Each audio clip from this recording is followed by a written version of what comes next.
Hello YouTube వీక్షకులారా, welcome to Surshetty's world. ఈరోజు నేను మీకు బెంగన్ భాతా అంటారనమాట. ఒక నార్త్ ఇండియన్ వంకాయతో ఒక రెసిపీ అనమాట. ఈరోజు అది చూపిద్దాం అనుకుంటున్నాను. ఒక డిఫరెంట్ స్టైల్, ఎప్పటిలాగా వంకాయ కూరలా కాకుండా ఈరోజు ఒక డిఫరెంట్ స్టైల్. దానికోసం కావాల్సిన పదార్థాలు: ఒక వంకాయ, ఇది పెద్ద వంకాయ, మార్కెట్లో దొరుకుతుంది. సో ఇలాంటిది ఒక వంకాయ తీసుకున్నాను.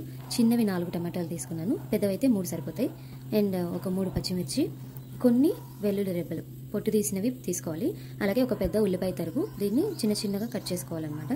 తర్వాత మనం ఏం చేయాలంటే ఆయిల్ తీసుకొని మన వంకాయకి కొంచెం ఆయిల్ స్ప్రెడ్ చేసి ఇలా కట్ చేయాలి. కట్ చేసిన తర్వాత గార్లిక్ పాట్స్ అనేవి అందులో పెట్టాలి. పచ్చిమిర్చి, గార్లిక్ పాట్స్ అందులో పెట్టి మనం దీన్ని కాల్చాలన్నమాట. ఓకే, చూద్దాం ఎట్లా చేయాలో. ఫస్ట్ మనం వంకాయకి ఘాట్లు పెడదాము.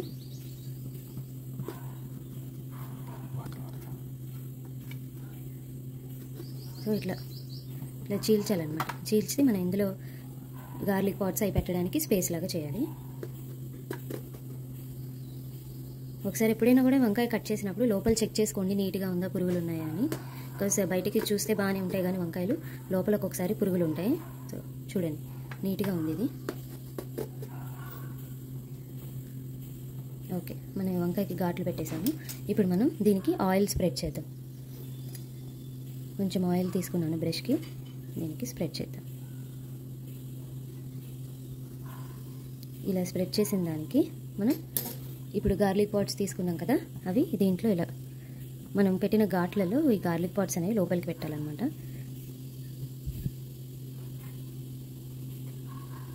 ఇవేంటంటే మనం కాల్చినప్పుడు ఈ లోపల బాగా ఉడుకుతాయి. అది స్మోక్ స్టైల్ అనమాట, బాగుంటుంది తినేటప్పుడు. మనం దీన్ని రైస్లో, చపాతీలో కూడా తినొచ్చు. జస్ట్ చూడ్డానికి కర్రీ లాగానే ఉంటుంది, పికిల్ లాగా కూడా ఉంటుంది, బాగుంటుంది. ఇప్పుడు గార్లిక్ పాట్స్ అన్నీ పెట్టేశాను.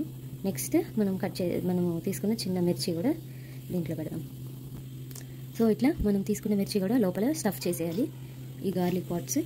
అండ్ ఇక్కడ కూడా గార్లిక్ పాట్స్ పెట్టాను. ఇప్పుడు మనం ఏం చేయాలంటే దీన్ని మంట మీద కాల్చాలి. సో దానికోసం నేను ఇది యూజ్ చేస్తున్నాను. పుల్కా చేయడానికి యూజ్ చేస్తారు కదా, ఇది మా ఇంట్లో ఉందన్నమాట. సో ఇది యూజ్ చేస్తున్నాను. సో ఇప్పుడు స్టవ్ వెలిగించి దీని మీద నేను ప్లేట్ పెట్టాను. మనం వంకాయని దీని మీద పెట్టాలి. మంచిగా అది కాలాలన్నమాట. అన్ని సైడ్స్ తిప్పుకుంటూ కాల్చాలి.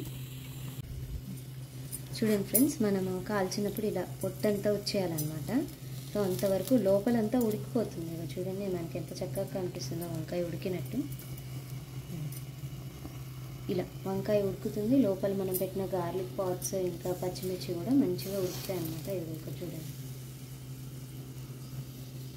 సో ఇలా బాగా కాల్చిన తర్వాత దీన్ని పక్కకు పెడదాము. సో ఇలా పక్కకు పెట్టి దీన్ని కొంచెం చల్లారనిద్దాము. చల్లారనిచ్చిన తర్వాత మనం దీనికి పొట్టు తీసేయాలన్నమాట. అంతవరకు చల్లారనిద్దాం. ఈలోపు టమాటాలు మనం స్టవ్ మీద పెడదాం.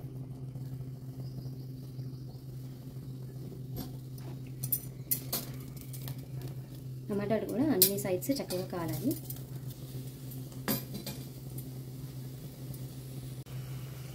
టమాటాలు కూడా మంచిగా కాలినాయి చూడండి. ఇట్లా ఇవి కూడా పొట్టు తీయాలన్నమాట.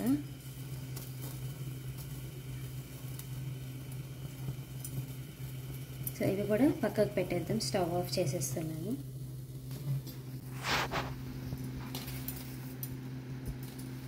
ఇది చల్లారనిద్దాం.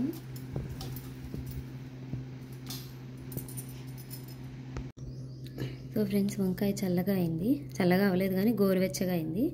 సో నేను ఇలా మనం పొట్టు తీసేయాలి. చూడండి, లోపల గార్లిక్ పాట్స్ కూడా మంచిగా ఉడికినాయి.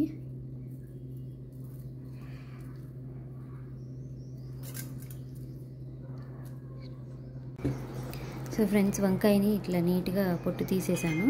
దీన్ని మనం ఒక గిన్నెలో వేసేద్దాము. అలాగే ఇప్పుడు నెక్స్ట్ మనము టమాటాలు కూడా పొట్టు తీయాలన్నమాట. సో ఎలా అయితే వంకాయకి పొట్టు తీసామో టమాటాలు కూడా పొట్టు తీయాలి.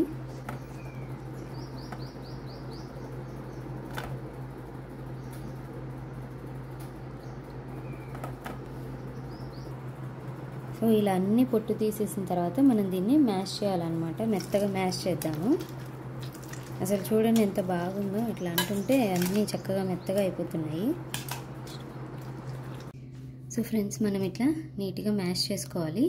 మ్యాష్ చేసుకున్న తర్వాత స్టవ్ వెలిగించి దీంట్లో మనము తాలింపు కోసం ఆయిల్ వేయాలి.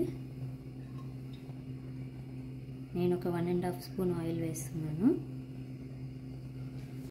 సో ఫ్రెండ్స్, ఆయిల్ వేడైంది. ఇప్పుడు మనం దీంట్లో కొంచెం 1 స్పూన్ జీలకర్ర వేసుకుందాం.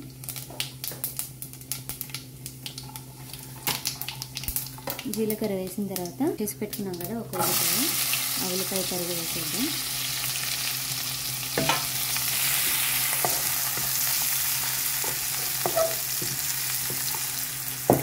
దీనిలోనే కొంచెం సాల్ట్ వేద్దాం. సాల్ట్ ఇంకా పసుపు వేద్దాము. కొంచెం సాల్ట్ వేసాను, కొంచెం పసుపు వేసాను.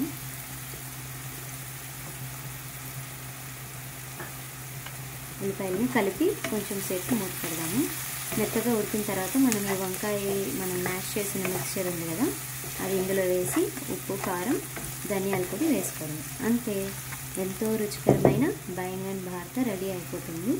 అండ్ ఇది మనం అన్నంలోనూ చపాతీలో కూడా తినచ్చు. వేడి అన్నంలో నెయ్యి వేసుకొని తింటే చాలా బాగుంటుంది. దీన్ని కాసేపు మూత పెడతాము. సో ఫ్రెండ్స్, ఉల్లిపాయలు కొంచెం ఇలా ఫ్రై అయిన తర్వాత మనం ఇందాక రెడీ చేసి పెట్టుకునే మిక్చర్ని రెడీ చేద్దాము.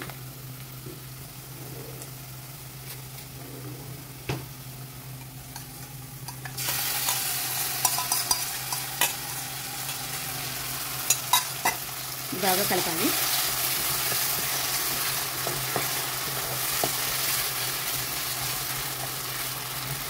మనకు కావాలంటే ఇందులో అల్లం వెల్లుల్లి పేస్ట్ కూడా వేసుకోవచ్చు, నేనైతే వేయలేదు.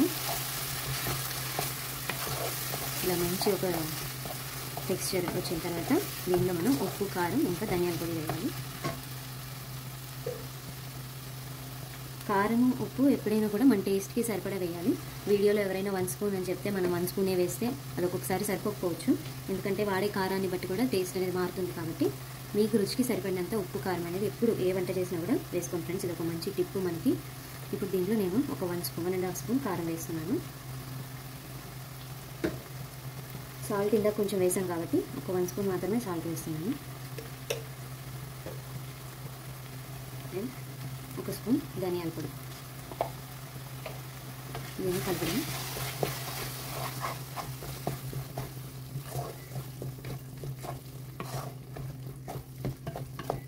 దీనికి మంచి స్మోకీ ఫ్లేవర్ ఉంటుంది. ఇందాక మనం కాల్చాం కదా, వారికి ఎప్పుడు క్యారేజ్లో డిఫరెంట్ వంటలు కావాలి, రోజు ఒకటే చేస్తే బోర్ కొడుతుంది అంటారు.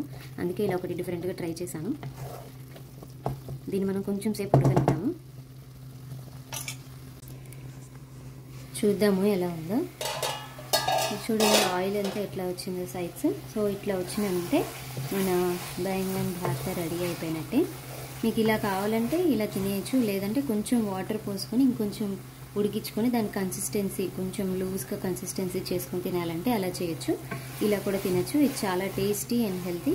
దీని మీద కొద్దిగా కొత్తిమీర గార్నిష్ చేసుకుంటే మన బైంగన్ భారత రెడీ అయిపోయినట్టే.